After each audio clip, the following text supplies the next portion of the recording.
And I kind of see that most game developers might not care too much about decentralization. They really want a really nice UI and UX flow to their games.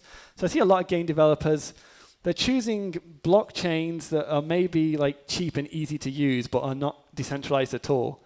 Because they, for game developers, friction is a bad thing.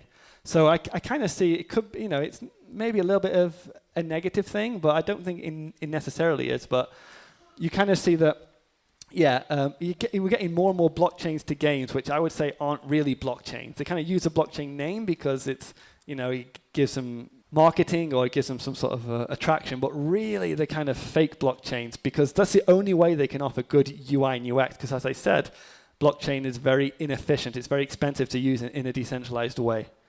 But I think what a lot of game devs are demanding, I think they're actually more interested in openness rather than decentralization. So one example I like to use is email is an open protocol.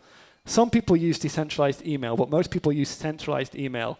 But they're kind of happy to do that because it's open. I have a Gmail and I can send to somebody with a Hotmail.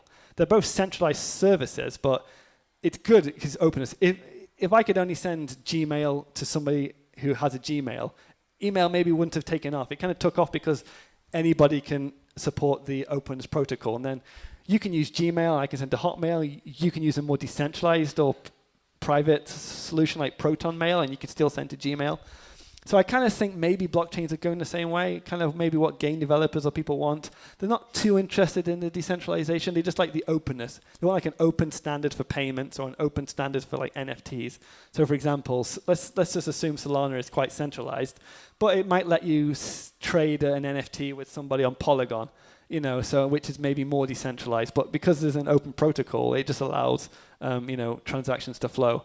And the same with Zebedee. We are on the Lightning Network, and you can use Lightning with Zebedee in a more decentralized way, but we also have a centralized version of Zebedee, which some game developers prefer.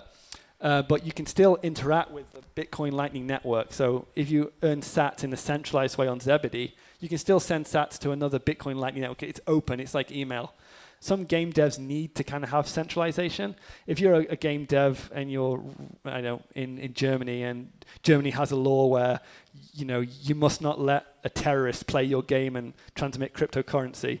If you use a decentralized solution, you can't really stop that. And then, the authorities might say, hey, we've seen this terrorist has laundered money through your game. So if you use Zebedee, we would actually not allow transactions to be sent to people, for example, on like a sanction list. Ultimately, that's not decentralized. That's not kind of what Bitcoin is for.